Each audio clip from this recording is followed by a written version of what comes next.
But I wasn't the main speaker. No, they made sure another man got that honor. His name was Edward Everett. Ladies and gentlemen, Edward Everett was the most famous speaker in America.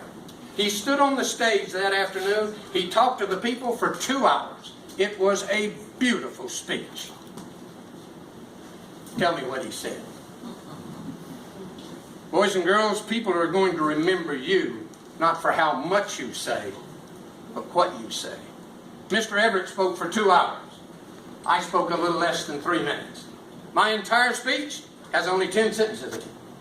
272 words. And if there are any teachers among you, only 18 of those words have more than 3 syllables. It's a very plain and simple speech, and even though I thought it was a complete failure, some people said that it was remembered. This is what I said on that cold November afternoon. I said, 87 years ago, our fathers brought forth on this continent a new nation, conceived in liberty, and dedicated to the proposition that all men are created equal. Now, we're engaged in a great civil war, testing whether that nation, or any nation so conceived and so dedicated, can long endure. We're met on a great battlefield of that war.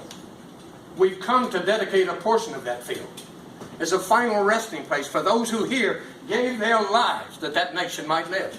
It's altogether fitting and proper that we should do this. But in a larger sense, we cannot dedicate. We cannot consecrate. We cannot have this ground. The brave men, living and dead, who struggle here, have consecrated it far above our poor power to add or detract. The world will no longer remember what we say here, but it can never forget what they did here. It is for us, the living, rather to be dedicated here to the unfinished work which they who fought here have thus far so nobly advanced. It's rather that we be here dedicated to the great task remaining before us. That from these honored dead we take increased devotion to that cause for which they gave the last full measure of devotion. That we here highly resolve that these dead shall not have died in vain, and that this nation under God shall have a new birth of freedom, and that government of the people, by the people, for the people, shall not perish from the earth.